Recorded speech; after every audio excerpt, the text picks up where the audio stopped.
أعوذ بالله من الشيطان الرجيم. بسم الله الرحمن الرحيم. الله نور السماوات والأرض، مثل نوره كمشكاة فيها مصباح، المصباح في زجاجة،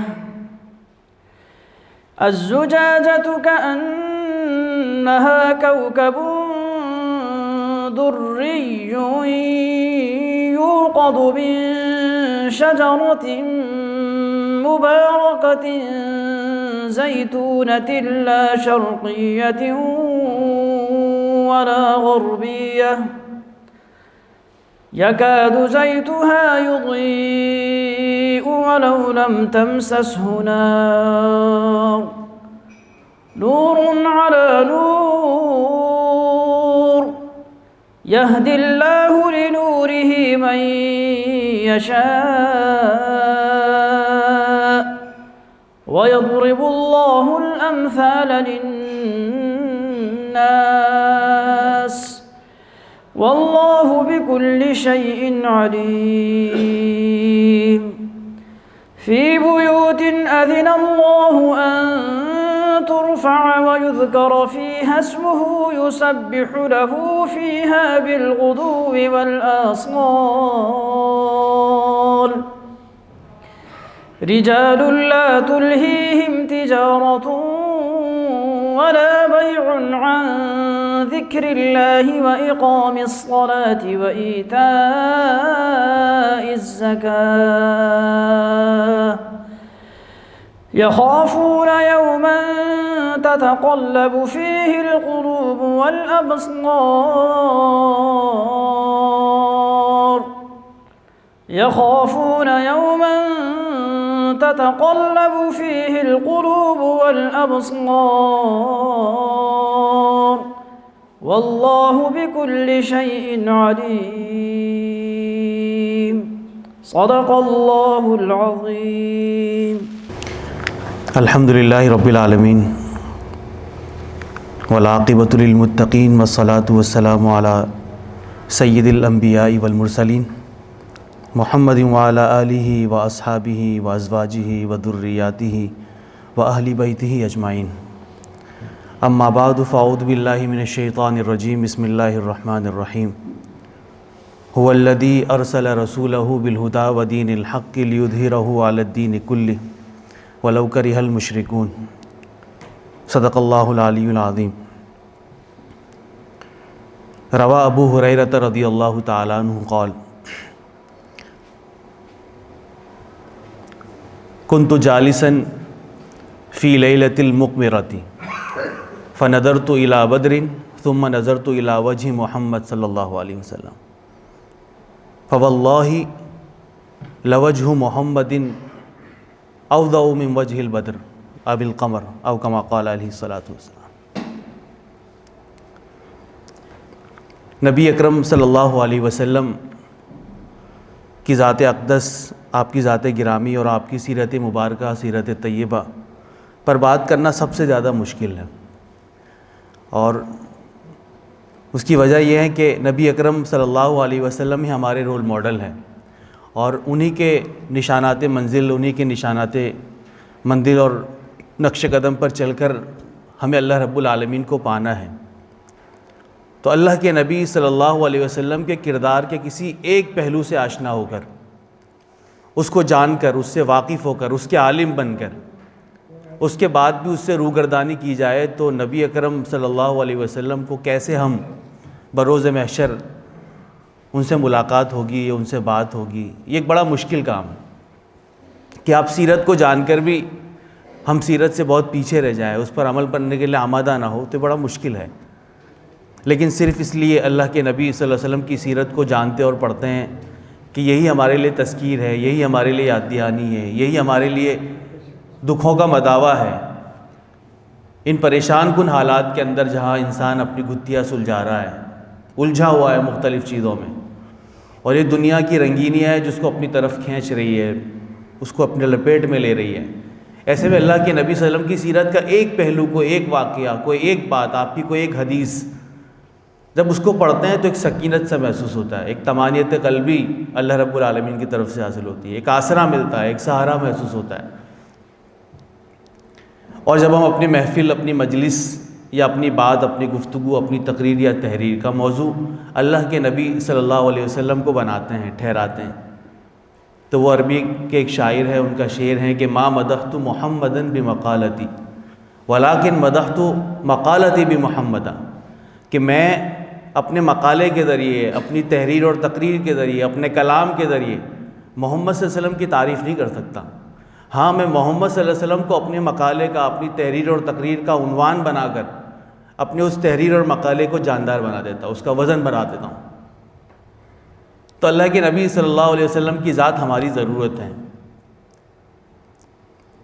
ایک شاعر ہے یونس تحسین، اور سیرت طیبہ پر بڑے شاندار کلام کہتے بھی ہیں، اور اسلاف کی تاریخ کو بھی بہت اچھے انداز سے بیان کرتے ہیں۔ وہ فرماتے ہیں کہ صاحب حمد کے احمد کی طرف دیکھیں گے۔ صاحب حمد تو خود خدا ہے، اللہ نے آپ کو محمد کہا ہے، اللہ نے آپ کو احمد کہا ہے، آپ کو محمود بنایا ہے۔ آپ کی خود تعریف قرآن مجید میں جس انداز سے کیے کوئی اور نہیں کر سکتا۔ وَرَفَعْنَا لَكَ ذِكْرَكَ وَمَا أَرْسَلْنَاكَ إِلَّا رَحْمَةً لِّلْعَالَمِينَ وَلَوْ كُنْتَ فَظًّا غَلِيظَ الْقَلْبِ، آپ کو نرم دل بنایا ہے۔ تو تعریف تو خود اللہ رب العالمین نے کی ہے۔ صاحب حمد تو خود خدا ہی ہے۔ صاحب حمد کے احمد کی طرف دیکھیں گے، مسند سید امجد کی طرف دیکھیں گے، نامہ کس منہ سے دکھائیں گے بروز محشر، ہم تو بس پیارے محمد کی طرف دیکھیں گے۔ آپ جب اپنے غلاموں میں پکاریں گے مجھے، بادشاہ اٹھ کے میرے قد کی طرف دیکھیں گے۔ اللہم صلی علی محمد وعلی آل محمد۔ اگر ہم انسانی تاریخ پر تھوڑی سی بات کرتے ہیں، اور اس سے پہلے بھی اللہ رب العالمین نے جب اس کائنات کا نظام بنایا، بے شمار مخلوقات کو اللہ رب العالمین نے یہاں پر جگہ دی، لیکن انسانیت کو جو شرف اللہ رب العالمین نے عطا کیا چند بنیادی چیزوں کی وجہ سے عطا کیا۔ وہ ہے کہ تمام مخلوقات کے اندر اگر کوئی افضل ترین اور اشرف ترین کوئی مخلوق ہے تو وہ انسان ہے، یہ ہم سب کا ایمان ہے، اور اس کی وضاحت قرآن مجید نے اللہ رب العالمین نے خود کی۔ ایک تو یہ کہ اللہ رب العالمین نے جو انسان کو بنایا تو بہترین ساخت میں بنایا، بہترین سانچے میں ڈھال کر بنایا۔ لقد خلقنا الانسان فی احسن تقویم، ہم نے انسان کو بڑے اچھے طریقے سے بنایا، اور وہ نظر آتا ہے۔ مطلب انسانوں نے جو کارنامے سر انجام دیے ہیں انسانی تاریخ کے اندر، وہ جانتے ہیں کہ اللہ رب العالمین نے انسان کو کیا صلاحیت اور طاقت دی ہے، اس کو شعور دیا، اس کو حکمت دی، اس کو دانائی دی، اس کو فہمیدگی دی، فہم و فراست کے بام عروج سے پہنچایا، بڑا دماغ دیا اس کو 5، 6 اور 7 فٹ کے قد کے اندر۔ پھر دوسرا ہے کہ اللہ رب العالمین نے تاج خلافت بھی پہنایا ہے۔ وَإِذْ قَالَ رَبُّكَ لِلْمَلَائِكَةِ إِنِّي جَاعِلٌ فِي الْأَرْضِ خَلِيفَةً، اپنی نیابت عطا کی، اپنی خلافت عطا کی، اور اس کا مطلب یہ تھا کہ جا کر میرے بتائے ہوئے طریقے کے مطابق گویا کہ میری حاکمیت کو قائم کرنا ہے، اور مجھے اس کائنات کا مالک ٹھہرانا ہے اپنے ہر قول اور اپنے ہر عمل سے۔ اور پھر تیسری بنیادی جو صفت ہے انسان کو اس معراج پہ پہنچانے کی، وہ یہ کہ اللہ رب العالمین نے کائنات کو مسخر کروایا۔ وَسَخَّرَ لَكُم مَّا فِي السَّمَاوَاتِ وَمَا فِي الْأَرْضِ، یہ انسان اس کو تسخیر کرتا ہے، اس کائنات کو تسخیر کرنے کے لیے نکلا ہے، زمین کو چھان رہا ہے، زمین کے خزانوں کو ڈھونڈ رہا ہے، آسمانوں کی فضاؤں میں مختلف چیزوں کو تلاشنے کی کوشش کر رہا ہے، مارس تک جانے کی کوشش کر رہا ہے، چاند پہ پہنچنے کے دعوے کر رہا ہے۔ بہت ساری چیزیں ہیں جو وقت گزرنے کے ساتھ ساتھ انسان تسخیر کر رہا ہے، یہ صلاحیت اللہ رب العالمین نے انسان کو دی ہے۔ اور چوتھی چیز یہ کہ اللہ رب العالمین نے بے شمار مخلوقات کو پیدا کیا، کن فیکون، وہ کہتا ہے ہو جا تو ہو جاتی ہے، لیکن جب انسان کو پیدا کرنے کی بات کی تو اللہ تعالیٰ الگ انداز سے اس بات کو بیان کرتے ہیں۔ مسلم شریف کی حدیث ہے، اللہ کے نبی نے فرمایا ان اللہ خلق آدم علی صورتہ، کہ اللہ نے آدم کو اپنی صورت پہ پیدا کیا۔ اچھا، یہ وہ حدیث ہے جو عموماً بیان نہیں کی جاتی اس طرح، اس کی وجہ یہ کہ اس کی تفسیر، اس کی توضیح، اس کی تشریح، اس کو بیان کرنا ایک بڑا مشکل کام ہے کہ اللہ نے انسان کو اپنی صورت پہ پیدا کیا، اس کا کیا مطلب ہے؟ اچھا، اس کی وضاحت ایک اور حدیث کے اندر بھی ملتی ہے. اللہ کے نبی نے فرمایا اذا ضرب احدکم الوجه، جب تم میں سے کوئی کسی کو مارے نا، فلیتق الوجه، تو چہرے پہ نہ مارے. مطلب کبھی اگر کوئی مار رہا ہے کسی کو تو چہرے کو بچائیں. فإن اللہ خلق آدم علی صورتی، بے شک اللہ نے آدم کو اپنی صورت پہ پیدا کیا ہے. اور اس کا مطلب اہل علم یہ نکالتے ہیں کہ دیکھیں اللہ تعالیٰ نے آدم کو پیدا کیا تو اسے سننے کی صلاحیت دی، اسے دیکھنے کی صلاحیت دی، اس کے دماغ اور حکمت کی اس کو تعلیم دی ہے، اس کو حکیم بنایا ہے. مطلب حکمت کا کچھ نہ کچھ حصہ اللہ تعالیٰ نے انسان کو دیا ہے. وہ سمجھتا ہے، وہ پرکھتا ہے، وہ پلس مائنس کرنا جانتا ہے، وہ نفع نقصان کی پہچان اپنے آپ کو سمجھانے کی کوشش کرتا ہے. جبکہ دیکھا جائے تو اللہ تعالیٰ نے اپنا نام سمیع رکھا ہے. سننے والی ذات اللہ رب العالمین کی، وہ بصیر ہے، دیکھنے والی ذات اللہ رب العالمین کی، وہ حکیم ذات ہیں. مطلب حکمت اللہ رب العالمین، سب کچھ حکمت کے خزانے اللہ رب العالمین کے پاس. اللہ تعالیٰ نے ان صفات، حالانکہ اللہ تعالیٰ کی صفات میں بھی کوئی اس کے برابر نہیں ہے، لیکن اللہ تعالیٰ نے اپنی ان صفات کے ساتھ انسان کو بھی متصف کیا، اور اس کو تھوڑا حصہ اس لیے کہ اللہ رب العالمین نے اپنی روح پھونکی جب آدم کو بنایا. اور ایک مقام پر کیا فرمایا، جب شیطان نے کہا کہ میں تو سجدہ نہیں کروں گا، میں کیسے کر سکتا ہوں، مجھے تو آگ سے بنایا ہے، یہ مٹی سے بنا ہوا ہے، میں اس کو سجدہ نہیں کروں گا. تو اللہ تعالیٰ نے جب سوالیہ انداز میں اس سے کہا کہ تم انکار کر رہے ہو، تم انکار کر رہے ہو سجدہ کرنے کا، کس کا انکار کر رہے ہو؟ اس کا انکار کر رہے ہو. خلقت بیدی، جس کو میں نے اپنے ہاتھوں سے بنایا ہے. مطلب یہ شیطان کو اللہ تعالیٰ نے انسانیت کی تخلیق گنوا کر یہ کہا کہ میں نے اس کو اپنے ہاتھوں سے بنایا. تو ہاتھوں سے بنانے کا کیا مطلب ہے؟ تو مفسرین اس کی تفسیر بیان کرتے ہوئے لکھتے ہیں کہ ہاتھوں سے بنانے کا مطلب یہ ہے کہ اللہ تعالیٰ نے بڑی محبت، بڑی چاہت، بڑی توجہ کے ساتھ انسان کو پیدا کیا، اس لیے کہ اس سے بڑے بڑے کام اللہ رب العالمین کو اس کائنات میں اس زمین پر بھیجنے کے بعد دینے تھے. تو یہ ساری خصوصیات ہیں جس کی وجہ سے انسان تمام مخلوقات میں سب سے افضل قرار پایا. جب انسانیت کی تاریخ ہم پڑھتے ہیں تو معلوم پڑتا ہے کہ انسانوں کے اندر ایک ذات ایسی گزری ہے جو تمام انسانیت کی سردار ہے. اور نہ صرف مسلم بلکہ غیر مسلم انہوں نے بھی اس بات کو تسلیم کیا اور نبی اکرم صلی اللہ علیہ وسلم کی ذات کو سب سے اعلیٰ قرار دیا کہ آپ جیسا اخلاق کا حامل آج تک کوئی آیا نہیں ہے. نبی اکرم صلی اللہ علیہ وسلم کس طور پر سب سے بہترین انسان قرار پائے؟ کچھ خصوصیات ہیں جو اللہ کے نبی کے کردار کے اندر نظر آتی ہے، اور بہترین کردار، بہترین صفات کا حامل آپ کو قرار دیا. سب سے بنیادی چیز جو آپ کے کردار کے اندر ہے وہ سچائی ہے، جو آپ کے کردار کو بڑا اونچا بناتی ہے. یہ معمولی چیز ہے، سچائی. یہ سچ بولنا انسان کے کردار کی سب سے بہترین اور سب سے توجہ کی مرکز قرار پاتی ہے. کسی فیملی میں، کسی معاشرے میں کوئی فرد اگر یہ قرار پا جائے کہ جھوٹا آدمی ہے تو پھر اس کی ورتھ، اس کی ویلیو ختم ہو کر رہ جاتی ہے، اس کے کردار پر سوال نشان بن جاتا ہے. تو سچائی بہت بڑی، اللہ کے نبی صلی اللہ علیہ وسلم کی یہ صفت آپ کی بعثت سے پہلے کی ہے. مطلب جب آپ کوہ صفا پہ کھڑے ہوئے ہیں اور آپ نے سب کو یہ کہا ہے کہ میں اگر یہ کہوں کہ پہاڑ کے پیچھے سے ایک لشکر آ رہا ہے تو تم کیا کہو گے، تمہارا کیا خیال ہے؟ تو سب نے کیا کہا کہ آپ جھوٹ نہیں بول سکتے، آپ بالکل ٹھیک کہتے ہیں. پھر اللہ کے نبی نے ایک اور بات کہی کہ تم میں 40 سال گزارے ہیں، فکیف وجدتمونی، تم نے مجھے کیسا پایا ہے؟ تو سب نے کہا وجدناک صادقا و امینا، ہم نے آپ کو صادق بھی پایا ہے اور امین بھی پایا ہے. تو یہ گواہی تو کفار اس زمانے میں بھی دیتے رہے. اور آپ اندازہ لگائیں کہ شب ہجرت جب اللہ کے نبی صلی اللہ علیہ وسلم کو تلاش کیا جا رہا ہے اور یہ اعلان ہے کہ جو محمد کو نعوذ باللہ زندہ یا مردہ لے کر آئے گا اس کو سرخ اونٹ دیے جائیں گے. اللہ کے نبی اس عالم میں بھی کہ جب کفار آپ کو قتل کرنے کے در پہ ہیں، حضرت علی کو بلاتے ہیں اور کہتے ہیں کہ یہ دشمنوں کی امانتیں ہیں. دیکھو کام بڑا رسکی ہے، اللہ کے نبی کو قتل کرنے کے لیے آ رہے ہیں اور اللہ کے نبی اپنے بستر پر حضرت علی کو سلا دیتے ہیں کہ آپ یہاں پر آرام کریں اور صبح لازماً یہ ساری امانتیں واپس کر کے تمہیں آنا ہے.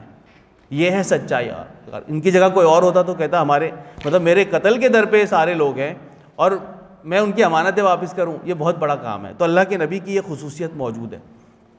دوسری خصوصیت اللہ کے نبی صلی اللہ علیہ وسلم کے کردار کا ایک بنیادی پہلو آپ کا رحم و کرم ہے.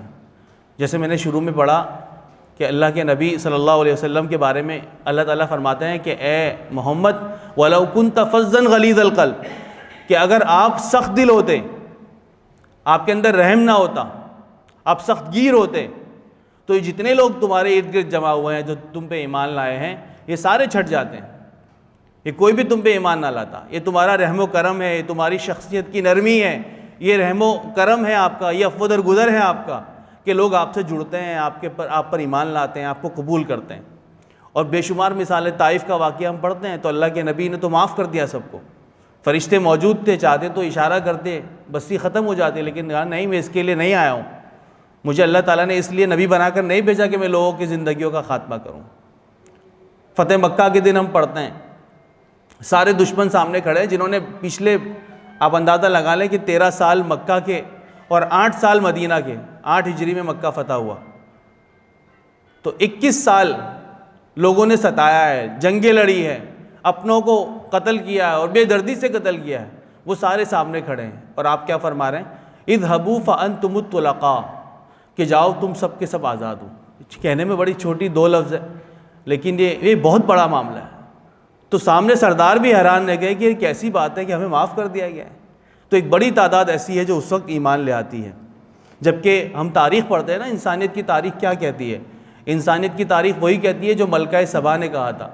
جب سلیمان علیہ السلام نے انہیں خط پہنچایا کہ ایمان لاؤ, تو سلیمان علیہ السلام کے اس خط کے بعد ملکہ نے اپنے مشاورین کو بلایا, بٹھایا اور مشاورت میں یہ بات کی کہ سلیمان کا خط آیا ہے, کیا کرنا ہے, اور سلیمان بادشاہ ہے.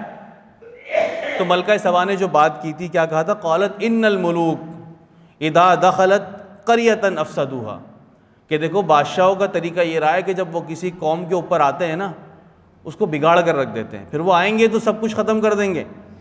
وجعلوا عزت اہل اذلہ, یہاں کے معزز لوگوں کو ذلیل کر دیں گے, پھر وہ ان کی حیثیت ختم ہو جائے گی. وکذالک یفعلون, اور بادشاہ ایسے ہی کرتے ہیں. لیکن اللہ کے نبی نے تو ایسا نہیں کیا. اور وہ اس وقت جو ابو سفیان رضی اللہ تعالیٰ عنہ, اس وقت ایمان نہیں لائے تھے اس وقت بھی, اور حضرت عباس رضی اللہ تعالیٰ عنہ وہ بھی ایمان نہیں لائے تھے. ان کا مکالمہ اس وقت بھی موجود ہے, بڑا دلچسپ مکالمہ ہے, سیرت کی کتابوں میں پڑھیے گا.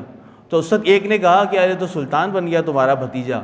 ابو سفیان نے کہا یہ سلطان نہیں ہے, سلطان ہوتا تو سب کی گردنیں نیچے ہوتی.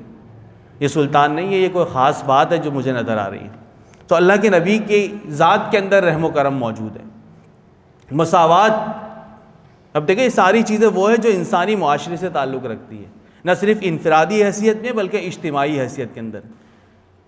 ایک خاتون کا واقعہ ہم سب پڑھتے ہیں کہ مخزومیہ قبیلے کی ایک عورت تھی, بڑے رئیس خاندان کی عورت تھی.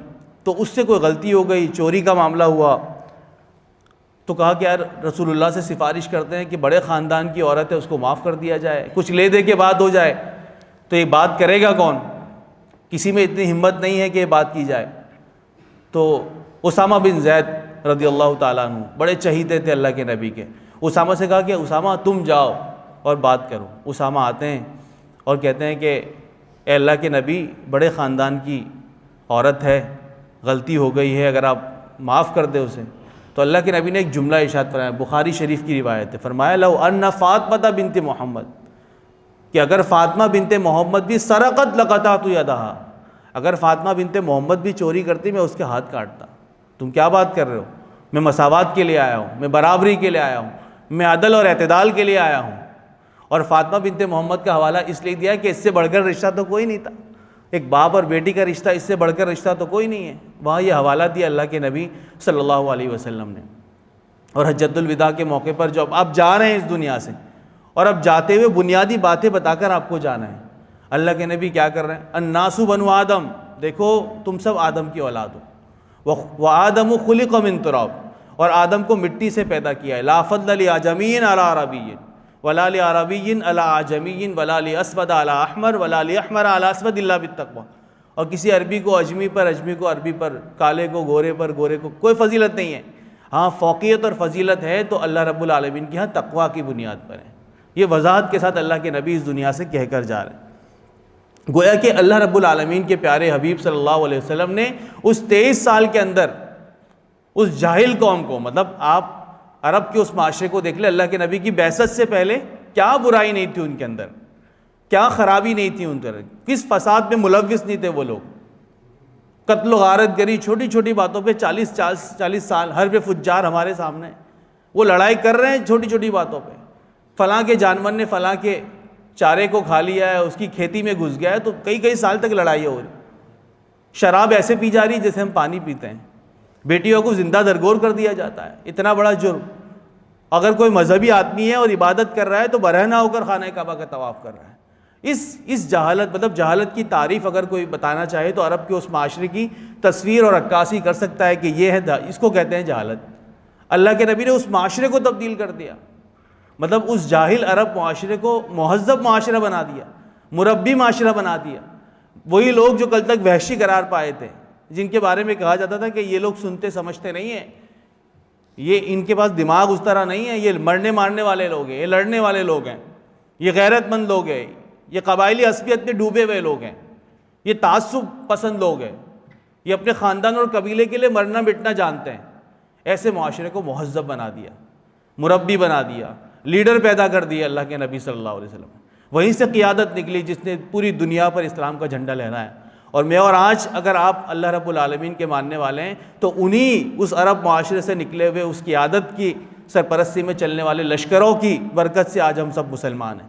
تو یہ اللہ رب العالمین کی، اللہ کے نبی صلی اللہ علیہ وسلم کو بھیج کر ہم پر احسان کرنا ہے، جس کو اللہ رب العالمین نے قرآن مجید میں اس کا احسان بھی گنوایا ہے۔ کیا فرمایا؟ اکبر الہ آبادی فرماتے ہیں ایک عرب نے آدمی کا بول بالا کر دیا۔ عرب خاندان، عرب قبیلے سے ان کا تعلق۔ ایک عرب نے آدمی کا بول بالا کر دیا، خاک کے ذروں کو ہمدوش ثریا کر دیا، جو نہ تھے خود راہ پر اوروں کے ہادی بن گئے، کیا نظر تھی جس نے مردوں کو مسیحا۔ عام سے لوگ تھے، مسیحا بن گئے۔ مطلب وہی عمر فاروق رضی اللہ تعالیٰ جن کو پڑھتے ہیں، ایک تصویر پہلے کی ایک تصویر بعد کی ہے، زندگی تبدیل ہو گئی۔ اور مسدس حالی پڑھتے ہیں تو اللہ کے نبی کی سیرت کو کیا خوب انداز میں مولانا الطاف حسین حالی صاحب نے بیان کیا۔ وہ بجلی کا کڑکا تھا یا صوت ہادی، عرب کی زمین جس نے ساری ہلا دی، نئی ایک لگن دل میں سب کے لگا دی، ایک آواز میں سوتی بستی جگا دی، پڑا ہر طرف گل یہ پیغام حق ہے کہ گونج اٹھے دشت و جبل نام حق سے، سبق پھر شریعت کا ان کو پڑھایا، حقیقت کا گر ان کو ایک ایک بتایا، زمانے کے بگڑو ہو کو بنایا، بہت دن کے سوتو ہو کو پردے پڑے ہوئے تھے سالہ سال سے، لیکن اللہ کے نبی نے یکایک سب کی ذہن کو تبدیل کر دیا۔ کھلے تھے نہ جو راز اب تک جہاں پر، وہ دکھلا دیے ایک پردہ اٹھا کر، اور پردہ اسلام کا پردہ تھا۔ اللہ کے نبی صلی اللہ علیہ وسلم نے دیکھیں قبائلی غیرت اور حمیت کو آپ ختم نہیں کر سکتے، جو ان کی سرش میں شامل ہے، ان کے خون کے ساتھ وہ دوڑتی ہے غیرت۔ اللہ کے نبی صلی اللہ علیہ وسلم نے ان قبائلی غیرت اور عصبیت کو اسلامی غیرت اور عصبیت میں تبدیل کر دیا۔ اور وہی لوگ جو اپنے قبیلے کے مرنے مارنے پر تیار ہو جاتے تھے، اپنے قبیلے کے لیے تلوار اٹھا لیا کرتے تھے، اپنے قبیلے کے لیے سالہ سال جنگیں کرنے کے لیے تیار تھے، اب وہ اسلام کے لیے مرنے مارنے پر تیار۔ اور اس میں ان کو کوئی عار نہیں ہے کہ وہ سامنے کون کھڑا ہے، اگر وہ اسلام کا ماننے والا نہیں ہے تو چاہے وہ باپ ہو بھائی ہو، وہ ان کے لیے تلوار لے کے کھڑے ہو جاتے ہیں۔ غزوہ بدر میں اللہ کے نبی صلی اللہ علیہ وسلم نے دیکھا کہ ابو عبیدہ بن جراح کٹا ہوا سر لے کر آ رہے ہیں، تو اللہ کے نبی صلی اللہ علیہ وسلم نے پوچھا کہ ابو عبیدہ کس کا سر ہے یہ؟ تو کہا کہ اپنے باپ کا سر لے کے آیا ہوں۔ تو اللہ کے نبی نے کہا کہ تم نے باپ کو مارا ہے؟ اس نے کہا کہ میں نے اپنے باپ کو مارا ہے، اور اس لیے مارا ہے کہ 3 بار آپ کو گالی دے کر اس نے لگا رہا ہے کہ محمد میرے سامنے آئے میں اس کی گردن اڑاؤں۔ تو یہ بات مجھ سے برداشت نہیں ہوئی، کیونکہ اس وقت کافر تھے ان کے والد، لہذا یہ جب تیسری بار اس نے آپ کو برے کلمات کہے تو مجھ سے برداشت نہیں ہوا، یہ گردن آپ کے سامنے۔ اور پھر پوری زندگی اپنے نام کے ساتھ اپنے باپ کا نام نہیں لگایا، جراح ان کے دادا کا نام، ابو عبیدہ بن جراح۔ تو یہ غیرت تھی جو خاندانی غیرت اسلامی غیرت میں تبدیل ہو گئی۔ تو اللہ کے نبی نے ایسے لوگوں کو تیار کیا، ایسی بہترین جماعت تیار کی، رحماء بینہم، آپس میں رحم کرنے والے، لیکن اشداء علی الکفار، کفار پر بڑے سخت، مزاحمت کرنے والے، ان کی آنکھوں میں آنکھیں ڈال کر بات کرنے والے۔ اور پھر ایسی جماعت تیار ہوئی جس نے فارس اور روم کی سلطنتوں کو دھول چٹا دی۔ خندق کا معاملہ دیکھ لیجئے، کچھ نہیں ہے لیکن تیار ہیں آگے کہ بڑے بڑے لشکروں کو شکست دینی ہے، 313 لے کر نکلے، 1000 کے لشکر کو شکست دے دیتے ہیں۔ ایسی جماعت تیار، وفاداری اور محبت کوٹ کوٹ کر بھر دی اللہ کے نبی صلی اللہ علیہ وسلم نے۔ وہ جو ابتدائی اسلام کا واقعہ ہے 3 لوگوں کا، جس میں خبیب بن عدی ہے رضی اللہ تعالیٰ عنہ، زید بن دسنہ ہے، تو چونکہ غریب اور کمزور صحابہ ہیں، جو ایمان لا رہے ہیں تو مار بھی پڑ رہی ہے ان کو، تو جب زید بن دسنہ یا غالباً خبیب بن عدی کو چوک چوراہے پر لایا گیا. یہ طے ہوا کہ جو ایمان لائے گا چوک چوراہے پر لائیں گے اور سب کے سامنے ان کو سولی چڑھائیں گے یا ان کو قتل کیا جائے گا تاکہ کوئی اگلی بار محمد پہ ایمان نہ لائے.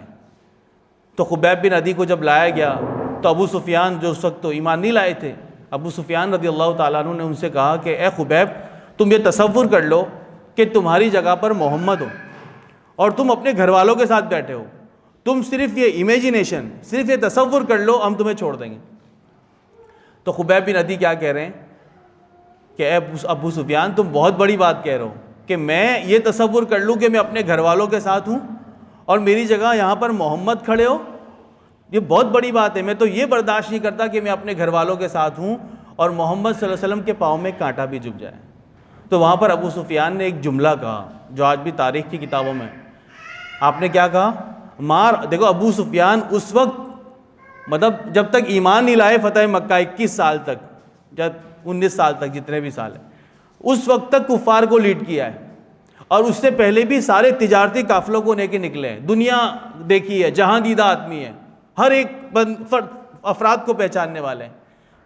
آپ نے کیا کہا, ما رأیت احدا یحب احدا کحب اصحاب محمد محمدا, میں نے آج تک کسی محبت کرنے والے کو نہیں دیکھا جو اتنی محبت کرتا ہو جتنی محمد کے صحابہ محمد سے محبت کرتا ہے. میں نے ایسے محبت کرنے والے نہیں دیکھے. تو یہ اللہ کے نبی کی تربیت تھی جس نے ان کو اس معراج پہ پہنچایا. اس طرح آپ نے تربیت ان کی. پھر اگر ہم آگے دیکھتے ہیں, اللہ کے نبی نے اس طبقے کی بات کی جس طبقے کی بات کسی نے نہیں کی. مطلب اس معاشرے کے اندر بھی غلاموں کے کوئی حقوق نہیں تھے, یتیموں کے کوئی حقوق نہیں تھے, خواتین اور عورتوں کے کوئی حقوق, ان کی وقت اور حیثیت نہیں تھی. اللہ کے نبی نے اس زمانے میں ان تین, مطلب اللہ کے نبی حجۃ الوداع کا خطبہ ارشاد فرما رہے ہیں تو کیا بات کر کے جا رہے ہیں, دیکھو غلاموں کے ساتھ اچھا سلوک کرنا, دیکھو خواتین کے ساتھ اچھا سلوک کرنا, دیکھو یتیموں کی ٹھیک سے کفالت کرنا. اللہ کے نبی جاتے جاتے یہ باتیں کہہ کر جا رہے ہیں. اور آپ دیکھیں بلال حبشی کو دیکھ لیں, سلمان فارسی کو دیکھ لیں, صہیب رومی کو دیکھ, سارے غلام ہیں لیکن اسلام نے مقام دے دیا. پھر غلامی نہیں دیکھی. جب مکہ فتح ہوا ہے اور نئے نئے سردار ایمان لائے, ہر ایک کو ہے کہ شاید ہمیں اللہ کے نبی تالیف قلب کے لیے کہیں کہ آگے بڑھو اور کعبے کی چھت پہ چڑھ کر فتح کے بعد کی پہلی اذان دو. اللہ کے نبی کہتے اینا بلال, بلال کہاں ہیں, بلال کہاں ہیں, بلال کو تلاش کیا جا رہا ہے. بلال کو لایا گیا, اللہ کے نبی کہہ رہے ہیں کہ بلال اس ساتھ چڑھ جاؤ کعبے کی چھت پر, اذان دو. یہ مقام ہے جو اللہ کے نبی صلی اللہ علیہ وسلم نے غلاموں کو دیا ہے. تو اسلام نے اس طبقے کے لیے سب سے زیادہ بات کی. یتیموں کے لیے بات کی. یتیموں بے شمار آیات قرآن مجید کے اندر موجود ہے جو یتیموں کی کفالت, ان کی سرپرستی کی بات. ایک باپ مر گیا ہے, اس کے پیچھے اس کی اولاد ہے, اللہ رب العالمین کو ان کا احساس ہے کہ اس اولاد کا کیا ہوگا. یتیموں کی کفالت پر بار بار قرآن مجید کے اندر اللہ رب العالمین نے بیان کیا ہے کہ دیکھو یتیموں کے ساتھ اچھا سلوک کرنا. وَلَا تَتَبَدَّلُوا الْخَبِيثَ بِالطَّيِّبِ, اپنے مال کو ان کے مال کے ساتھ ملا کر مت کھانا, ان کے مال کی حفاظت کرنا, یتیموں کو ان کا مال دے دو. ساری ہدایت. اور اللہ کے نبی نے کیا فرمایا, انا وکافل الیتیم فی الجنت ہکذا, میں اور یتیم کی کفالت کرنے والا جنت میں ایسے ہوں گے. آپ نے اس طرح اشارہ کیا. تو اس کا مطلب اللہ کے نبی نے اتنی زیادہ اس طبقے کے لیے بات کی. اور پھر آپ نے عورتوں کے لیے بات کی. عورت اس معاشرے کا کیسی اکائی تھی جس کی کوئی حیثیت نہیں تھی. مطلب وہ پیدا ہوتی تھی تو اس پیدائش کے اوپر لوگوں کو شرمندگی اور ہزیمت کا سامنا تھا کہ کیا پیدا ہو گیا, اپنے آپ کو چھپاتے تھے اور کہیں دفنا کر آ جاتے تھے. مطلب عورتوں, اسلام نے تو وراثت, اسلام نے تو حقوق دیے ہیں, اسلام نے تو اس کو وراثت میں حصہ دیا ہے, اسلام نے تو اسے گھر کی ملکہ بنا کے رکھا ہے, اسلام نے تو مرد کو قوام بنا کر ساری ذمہ داریاں مردوں کو دے دی. عورت کو بالکل ذمہ داریوں سے مبرہ کر دیا کہ اس کے اوپر کوئی ذمہ داری نہیں ہے, مرد ساری چیزوں کو برداشت کرے گا, مرد اپنے آپ کو کھپائے گا اور کفالت کی ساری ذمہ داری اٹھائے گا. بچوں کی تربیت کے لیے جو کچھ ہو سکتا ہے باپ باہر اپنے آپ کو تھکائے گا, کھپائے گا, گلائے گا. قوام بنا دیا اس کو. عورت کو تو گھر کی ملکہ بنایا ہے, وہ ضرورت کے معاملات بہرحال وہ اور ہیں. تو اسلام نے اس کیفیت کو بیان کیا. وہ جو ایک حدیث ہم پڑھتے ہیں, اللہ کے نبی صلی اللہ علیہ وسلم کے پاس ایک شخص آیا اور اس نے کہا کہ اے اللہ کے نبی, زمانہ جاہلیت میں ایک گناہ مجھ سے ہو گیا ہے. تو اللہ کے نبی نے کہا کہ اللہ تعالیٰ تو پرانے گناہ سارے معاف کر دیتا ہے جب کوئی اسلام قبول کرتا ہے. کہہ رہے لیکن یہ گناہ ایسا ہے کہ راتوں کو مجھے نیند نہیں آتی۔ اللہ کے نبی نے کہا ایسا کیا تجھ سے گناہ ہو گیا ہے کہ تجھے رات کو نیند نہیں آتی؟ تو اس نے کہا کہ میری بچی جب تھوڑی سی بڑی ہوئی نا تو مجھے بڑی شرمندگی ہوتی تھی، اپنے آپ کو میں چھپاتا تھا، میں اس کو بھی چھپاتا تھا لوگوں سے۔ ایک دن بس برداشت میری جواب دے گئی، میں نے اس کا ہاتھ پکڑا اور اس کو ایک ویرانے میں لے گیا اور یہ کہہ کر لے گیا کہ ہم کھیلنے کودنے کے لیے جاتے ہیں۔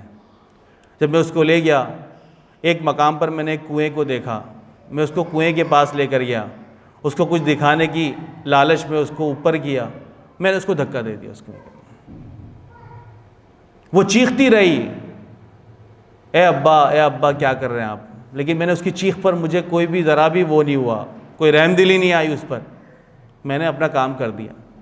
بس وہ واقعہ ہے جو اسلام لانے کے بعد آج تک مجھے کھٹکتا ہے اور راتوں کو نیند نہیں آتی۔ اللہ کے نبی یہ سن کر آپ کی آنکھوں میں آنسو آ گئے اور آپ رونے لگے اور کہا کہ دوبارہ مجھے ایک قصہ سناؤ جو تم نے مجھے سنایا ہے۔ اس نے پھر سنایا، اللہ کے نبی پھر رونے لگے۔ تو اسلام نے تو وہ مقام دیا ہے عورت کو، وہ ساری روایات کو ختم کیا ہے جو قبائلی روایات تھی، جو عصمیت تھی، باپ کی صورت میں، مطلب ماں کی صورت میں، زوجہ کی صورت میں، بہن کی صورت میں، بیٹی کی صورت میں، سب حقوق اللہ کہ نبی صلی اللہ علیہ وسلم اس دنیا میں بیان کر کے گئے ہیں۔ اور جو مسدس حالی میں کیا کہا، جو ہوتی تھی پیدا کسی گھر میں دختر تو خوف شماتت سے بے رحم مادر، پھرے دیکھتی تھی جب شوہر کے تیور، کہیں زندہ گاڑ آتی تھی اس کو جا کر، وہ گود ایسی نفرت سے کرتی تھی خالی، جنے سانپ جیسے کوئی جننے والی۔ تو وہ تو سمجھتے تھے کہ میرے گھر میں سانپ پیدا ہوا ہے، کیا میں نے پیدا کر دیا ہے۔ اللہ کے نبی صلی اللہ علیہ وسلم نے 23 سال کے اندر کیا کچھ بدلا ہے، آپ نے عقیدہ بدلا ہے۔ دنیا میں سب سے زیادہ مشکل کام کسی کی آئیڈیالوجی کو، نظریے کو، عقیدے کو تبدیل کرنا ہے۔ اللہ کے نبی نے ان کے عقائد کو مشرک تھے موحد بنا دیا اور ایسا توحید پرست بنایا کہ اللہ کے لیے جان قربان کر دی سب نے، ایک بڑی تعداد۔ آپ نے اخلاق کو بدلے، جو چھوٹی چھوٹی باتوں پہ لڑتے تھے سالہ سال، اللہ کے نبی نے باہم شیر و شکر کر دیا، انصاری اور مہاجر کو بھائی بنایا اور ایک دوسرے کے لیے مرنے مارنے کے لیے تیار ہو گئے، اپنی جائیدادوں میں حصہ دے دیا، اپنے کاروبار میں حصہ دے دیا۔ ایسی محبت اور مواخات اللہ کے نبی صلی اللہ علیہ وسلم نے، قوانین بدل دیا آپ نے، وہ جو سوشل ایک معاشرے کو چاہیے قوانین، اللہ کے نبی نے قوانین نافذ کیے مدینہ کی ریاست قائم کرنے کے بعد۔ آپ نے اوور آل مجموعی طور پر پوری دنیا کا منظرنامہ تبدیل کر دیا۔ اب ساری دنیا کی نظر محمد کی اس اسلامی ریاست کے اوپر ہے جو مدینہ میں قائم ہوئی۔ اس لیے اس کے بعد بدر ہے، پھر احد ہے، خندق ہے، خیبر ہے، تبوک ہے، یرموک ہے، مسلسل جنگیں۔ کافروں کو تو نہیں برداشت کہ اسلام بطور نظام کسی سوسائٹی میں اور معاشرے میں قائم ہو جائے، یہ اسلام کبھی یہ شیطانی قوتیں کبھی برداشت نہیں کرتی۔ تو طاغوت کی یہ چالاکی ہے تب سے چل رہی ہے اور آج تک چل رہی ہے۔ اللہ کے نبی بہترین لیڈر ثابت ہوا ہے، بہترین۔ مطلب اللہ کے نبی کی ذات کیسی ہے، ذات کو ہم پڑھتے ہیں تو انتہائی عاجز مزاج، انتہائی نرم دل، انتہائی معاف کرنے والے، انتہائی مہربان، اور کیسے لوگوں کو ڈیل کر رہے ہیں جو سخت مزاج ہیں، جن کے مزاج کے اندر تلخی ہے، جو غصہ ہے، ان کو اللہ کے نبی نے رام کر دیا، اپنا بنا دیا۔ اور پھر غزوات میں اترتے ہیں تو کیسی بہترین پلاننگ کرتے ہیں۔ 313 ہے لیکن تیار ہیں، ایمان سے بھی، اور اسلحے کے ساز و سامان کی جتنی ضرورت ہے وہ تو نہیں ہے مسلمانوں کے پاس، لیکن جو کچھ ہے اس کے ساتھ۔ پھر میمنہ سیٹ کرتے ہیں آپ، پھر میسرہ سیٹ کرتے ہیں آپ، پھر صاحب علم تیار کرتے کہ کون آگے رہے گا، پھر اللہ تعالیٰ سے دعا بھی کرتے ہیں۔ تو اللہ کے نبی نے بہترین خندق کی حکمت عملی ہمارے سامنے، اور حدیبیہ کا جب صلح ہوئی اور صحابہ کرام نے کہا کہ اللہ کے نبی ہم طاقت میں زیادہ ہیں، ہم کیوں واپس جائیں گے، ہم عمرہ کر کے جاتے ہیں۔ اللہ کے نبی نے کہا نہیں، اللہ تعالیٰ کا حکم ہے کہ واپس جانا ہے۔ اور صحابہ کرام نے بار بار آ کر یہ بات کی کہ اللہ کے نبی ہم پیچھے ہٹ جائیں، کیا ہم حق پر نہیں ہیں کہ ہم آ رہے ہیں اور ان کی بات پر واپس جا رہے ہیں؟ اللہ کے نبی نے اس وقت بھی صلح کی، اور اس صلح کے ذریعے، اس مصالحت کے ذریعے پھر جو اثرات نورنما ہوئے اگلے سال، 1 سال کے اندر اندر آپ کو اتنی اجازت مل گئی، آپ نے بادشاہوں کو خطوط لکھے، آپ نے قبائل کو خطوط لکھے، اور ایک بڑی تعداد میں پھر لوگ اس صلح حدیبیہ کی برکت سے مسلمان ہوئے۔ تو بظاہر تو وقتی طور پر ناکامی تھی، لیکن اللہ تعالیٰ نے آیات نازل کی، اِنَّا فَتَحْنَا لَكَ فَتْحًا مُبِينًا، ہم نے آپ کو اس صلح کے ذریعے بڑی فتح دے دی، بڑی کامیابی دے دی۔ اور پھر اگلے سال 2 سال بعد مکہ بھی فتح ہو گیا۔ آپ بہترین باپ اور بہترین شوہر۔ دیکھیے گھر کی گواہی سب سے بڑی گواہی ہے۔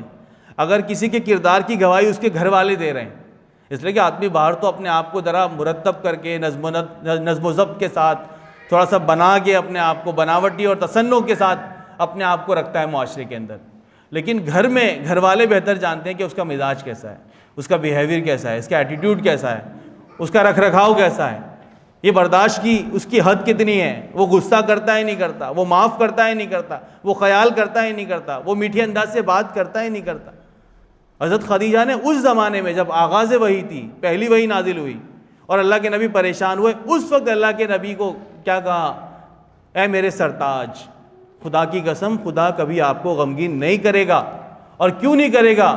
کیونکہ آپ صلہ رحمی کرتے ہیں، آپ غریبوں کی اعانت کرتے ہیں، آپ بے کسوں کا سہارا بنتے ہیں، آپ محتاجوں کی مدد کرتے ہیں، آپ مہمانوں کی ضیافت کرتے ہیں، آپ مریضوں کی عیادت کرتے ہیں، آپ وہ سارے معاشرتی جو ثقافت ایک روایات ہے اللہ کے نبی اس وقت ان کے اندر موجود تھی، تو گھر کی گواہی ہے۔ اور آپ نے اپنی بیٹی فاطمہ کے لیے کیا کچھ نہیں کیا، آپ آتے تھے، آپ اس کے لیے چادر بچھا رہے ہیں، آپ اس کو مقام دے رہے ہیں۔ بیٹی اس معاشرے کے اندر جہاں اس کی شکل دیکھنا کوئی گوارا نہیں کرتا تھا، اللہ کے نبی صلی اللہ علیہ وسلم چادر بچھا رہے ہیں، اس کو مقام دے رہے ہیں، اس کو عزت دے رہے ہیں، اس کا خیال رکھ رہے ہیں۔ یہ اللہ کے نبی صلی اللہ علیہ وسلم کا انداز ہے۔ اور میں بات اپنی ختم کرنا چاہ رہا ہوں، اللہ کے نبی بہترین مصلح ثابت ہوئے۔ اصلاح معاشرہ کا کام جس طرح نبی کریم صلی اللہ علیہ وسلم نے کیا ہے، آج تک دنیا کے جتنے مذاہب ہیں وہ اگر معاشرتی اصلاح چاہتے ہیں تو نبی اکرم صلی اللہ علیہ وسلم کے اس نمونے کو ضرور دیکھتے ہیں۔ مطلب شراب یا جوا، بے حیائی اور ظلم، یہ ایسی 4-5 برائیاں ہیں جو آج بھی ہر معاشرے کے اندر اس پر سوال نشان ہے۔ مطلب جو دنیا کا کوئی بھی مذہب وہ نہیں پسند کرتا کہ شراب پی جائے، دنیا کا کوئی مذہب وہ نہیں پسند کرتا کہ جوا کھیلا جائے۔ وہ الگ بات ہے کہ اس کو نئے نئے برانڈ کے نام پر اس کو جاری کیا گیا ہے، نئے نئے لیبل لگا کر اس کا اجرا کیا گیا ہے، لیکن بہرحال جو ایک انسانیت جس کے اندر موجود ہے وہ پسند نہیں کرتا۔ بے حیائی نہ چاہتے ہوئے بھی اپنے آپ کو بھلے انہوں نے کھول کے رکھ دیا ہے، لیکن پھر بھی اپنے آپ کو کہیں نہ کہیں کچھ چھپانے کی ضرور کوشش کرتے ہیں۔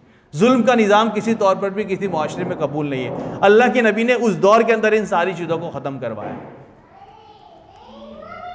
اور آخری بات یہ ہے کہ اللہ کے نبی صلی اللہ علیہ وسلم اس طور پر بھی بہترین لیڈر ثابت ہوئے کہ آپ کے بارے میں نہ صرف اپنوں نے گواہی دی بلکہ آپ کے دشمنوں نے گواہی دی۔ مطلب ابو جہل بار بار یہ بات کہتا تھا کہ ہم محمد کی مخالفت اس لیے نہیں کر رہے کہ وہ جھوٹ بول رہے ہیں، ہم محمد کی مخالفت ضد میں کر رہے ہیں، ہمیں معلوم ہے وہ سچ بول رہے ہیں، لیکن محمد ہم کیوں نہیں ہیں؟ یہ جو تاج انہوں نے تاج نبوت ملا ہے ہمیں کیوں نہیں ملا؟ یہ یتیم کو کیوں ملا ہے صلی اللہ علیہ وسلم؟ ابو سفیان نے کیسر کے دربار میں یہ بات کہی تھی کہ یہ محمد ہے جو کہہ رہا ہے کہ وہ نبی ہے، تو کیسر روم نے پوچھا کہ تمہیں کیا لگتا ہے جھوٹ بول رہے ہیں؟ تو ابو سفیان نے کہا یہ بات تو مجھے نہیں معلوم، لیکن ایک بات میں جانتا ہوں کہ محمد کبھی جھوٹ نہیں بولتے۔ تو اس وقت بھی ابو سفیان نے گواہی دی۔ ولید بن مغیرہ جب آیا کہ اللہ کے نبی کو بڑا تیز ترار تھا زبانی اعتبار سے، لوگوں کو رام کرتا تھا، بوتل میں اتارنا اس کو آتا تھا، تو آیا کہ اللہ کے نبی سے بات کر کے ذرا اپنا بنانے کی کوشش کرتا ہوں۔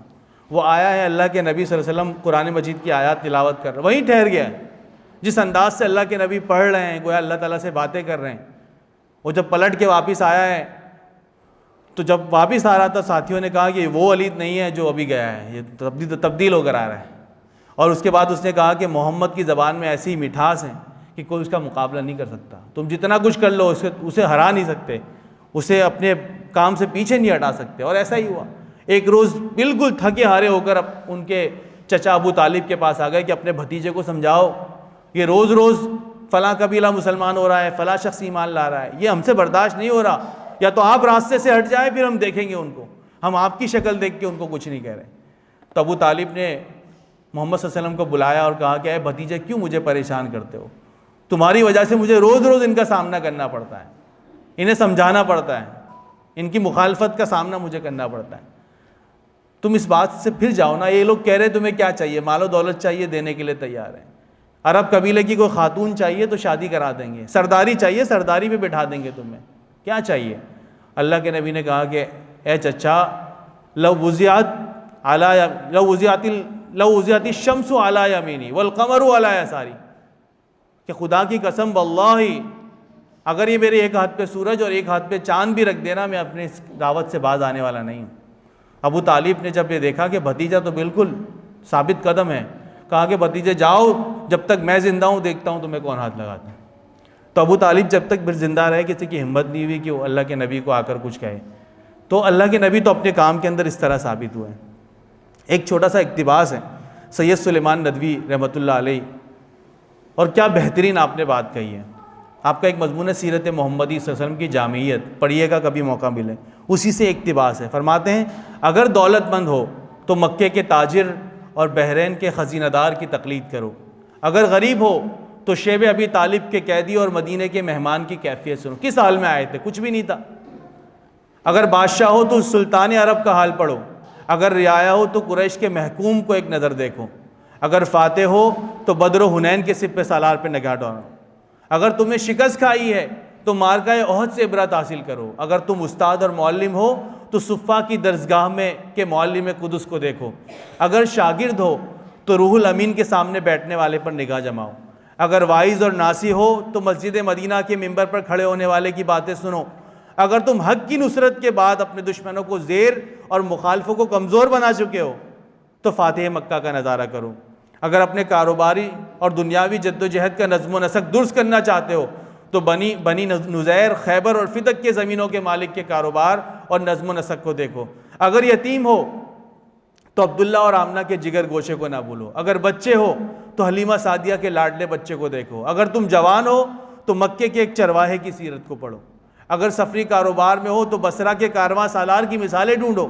اگر عدالت کے قاضی اور پنچایتوں کے سالس ہو تو کعبے میں نور آفتاب سے پہلے داخل ہونے والے سالس کو دیکھو جو حجر اسود کو کعبے کے ایک گوشے میں کھڑا کر رہا ہے، مدینے میں کچی مسجد کے صحن میں بیٹھنے والے منصف کو دیکھو جس کی نظر انصاف میں شاہ و گدا اور امیر و غریب سب برابر ہیں، اگر تم بیویوں کے شوہر ہو تو خدیجہ اور عائشہ کے مقدس شوہر کی حیات پاک کا مطالعہ کرو، اگر اولاد والے ہو تو فاطمہ کے باپ اور حسن و حسین کے نانا کا حال پوچھو، غرض تم جو کوئی بھی ہو اور کسی حال میں بھی ہو، تمہاری زندگی کے لیے نمونہ، تمہاری سیرت کی درستی اور اصلاح کے لیے سامان، تمہارے ظلمت خانے کے لیے ہدایت کا چراغ اور رہنمائی کا نور محمد صلی اللہ علیہ وسلم کی جامعیت کبریٰ کے خزانے میں ہر وقت اور ہمدم مل سکتا ہے۔ اس لیے طبقہ انسانی کے ہر طالب اور نور ایمانی کے ہر متلاشی کے لیے صرف محمد صلی اللہ علیہ وسلم کی سیرت ہدایت کا نمونہ اور نجات کا ذریعہ ہے۔ جس کی نگاہ کے سامنے محمد کی سیرت ہے، اس کے سامنے نوح اور ابراہیم، ایوب اور یونس، موسیٰ اور عیسیٰ علیہ السلام سب کی سیرتیں موجود ہیں۔ اللہ کے نبی کی زندگی کا کوئی پہلو ایسا نہیں ہے کہ جس کے بارے میں آپ کو ہدایت اور روشنی نہ ملتی ہو، جس میں آپ کو گائیڈ لائن نہ ملتی ہو۔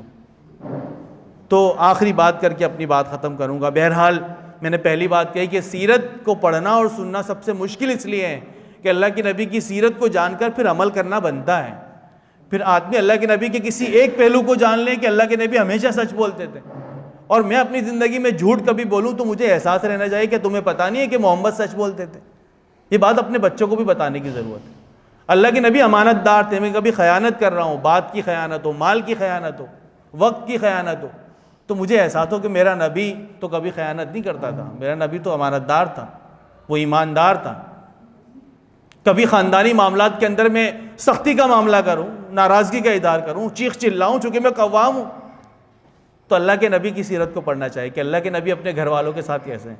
روایت میں آتا ہے کہ ایک روز اللہ کے نبی صلی اللہ علیہ وسلم گھر میں داخل ہوئے اور بڑا ستایا اس دن مکہ والوں نے، بڑا ستایا۔ تو اللہ کے نبی داخل ہوتے ہیں اور آ کر ایک جگہ بیٹھ جاتے ہیں، تو حضرت خدیجہ فرماتی ہیں کہ اللہ کے نبی صلی اللہ علیہ وسلم آج آپ کا چہرہ وہ نہیں ہے جو روزانہ ہوتا ہے، آپ مسکراتے چہرے کے ساتھ داخل ہوتے ہیں، آپ سلام کرتے ہوئے داخل، آپ نے آج نہ سلام کیا ہے نہ آپ کے چہرے پہ مسکراہٹ ہے۔ اللہ کے نبی اٹھتے ہیں، واپس دروازے سے باہر جاتے ہیں، پھر آتے ہیں، مسکراتے چہرے کے ساتھ سلام کرتے ہیں اور پھر اندر آتے ہیں۔ یہ اللہ کے نبی کی سیرت ہے۔ تو انسان کے لیے ہر پیرائی کے اندر اللہ کے نبی صلی اللہ علیہ وسلم کی زندگی بہترین نمونہ ہے۔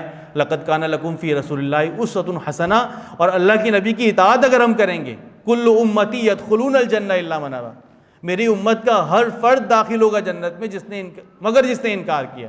وقیل من ابا یا رسول اللہ، انکار کرنے سے کیا مراد ہے اللہ کے نبی؟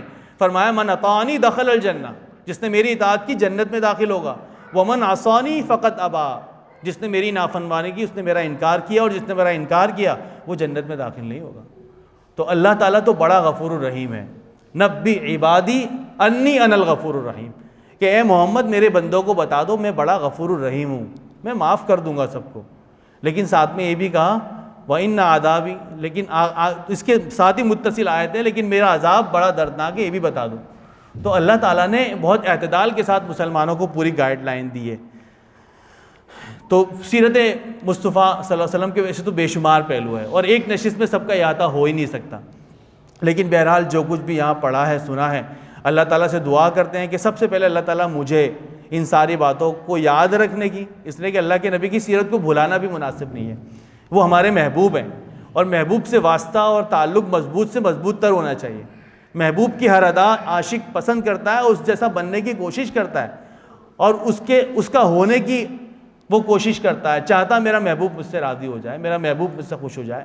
تو اللہ کے نبی صلی اللہ علیہ وسلم کو ہم نے اپنا محبوب بنایا ہے. تو وہی کرنا ہے کہ کل قیامت کے دن ان کا سامنا ہو تو اللہ کے نبی ہمیں گلے لگا لیں، ہمیں اپنے ساتھ بٹھا لیں، ہمیں اپنی صحبت عطا فرما دے جنت کے اندر، اپنے ہاتھوں جام کوثر اللہ کے نبی صلی اللہ علیہ وسلم عطا فرما دیں. اور پوری زندگی ہم یہ دعا کرتے ہیں کہ اللہ کے نبی صلی اللہ علیہ وسلم کے سامنے ہمیں شرمندگی ہو قیامت کے دن، ایسا عمل اللہ کے نبی صلی اللہ علیہ وسلم کس کا سامنا کرنے کے لیے کبھی بھی نہ کریں. مطلب جب انسان بڑا گناہ کرنے کی طرف جاتا ہے تو یہ ذہن میں رکھے کہ میں کس کا امتی ہوں، جس نے راتوں کو اٹھ کر میرے لیے دعا کی ہے. مطلب اللہ کے نبی صحابہ کی محفل میں کیا کہہ رہے ہیں کہ میں بڑا شوق رکھتا ہوں کہ اپنے بھائیوں سے ملاقات کروں. تو صحابہ کرام نے کہا کہ ہم آپ کے بھائی نہیں ہیں؟ تو آپ نے فرمایا انتم اصحابی، تم تو میرے صحابہ ہو. میرے بھائی وہ ہوں گے جو میرے بعد آئیں گے جنہوں نے مجھے نہیں دیکھا اور مجھ پہ ایمان لائے، مطلب بن دیکھے ایمان لائے. میں ان سے ملنے کا شوق رکھتا ہوں. تو اللہ کے نبی مجھ سے اور آپ سے ملنے کا شوق رکھتے ہیں. تو اس شوق کو ہم کس انداز سے پورا کرنے کی کوشش کرتے ہیں؟ کیا ان گناہوں کے ساتھ اللہ کے نبی سے ملاقات کریں گے؟ کیا ان کی نافرمانی کے ساتھ اللہ کے نبی سے ملاقات کا شوق رکھتے ہیں ہم؟ کیا اپنے پورے خاندانی روایت کو مغربی روایت کے ساتھ جوڑ کر اپنی زندگی کو گزار رہے ہیں، اپنی انفرادی اور اجتماعی زندگی مغربی کلچر کے ساتھ گزار رہے ہیں اور اللہ کے نبی سے ملاقات کا شوق رکھتے ہیں؟ تو ہم سب اللہ رب العالمین سے اس موقع پر دعا کرتے ہیں، کیونکہ یہ محفل ہے جہاں نبی اکرم صلی اللہ علیہ وسلم کی ذات کو، آپ کی حیات کو، آپ کی سیرت کو جس کا موضوع بنایا جائے. مبارک محفل ہے اور مبارک مجلس ہیں، فرشتوں کا نزول ہے. اللہ تعالیٰ سے دعا کرتے ہیں کہ اللہ تعالیٰ ہمیں ہر زندگی کے ہر پہلو میں اللہ کے نبی صلی اللہ علیہ وسلم کو اسوہ اور قدوہ بنانے کی توفیق عطا فرمائے. ارباب نظر کو کوئی ایسا نہ ملے گا، بندے تو ملیں گے پر مولا نہ ملے گا. تاریخ اگر ڈھونڈے گی ثانی محمد، ثانی تو بڑی چیز ہے، سایہ نہ ملے گا. وما توفیقی الا باللہ وآخر دعوانا ان الحمد للہ رب العالمین.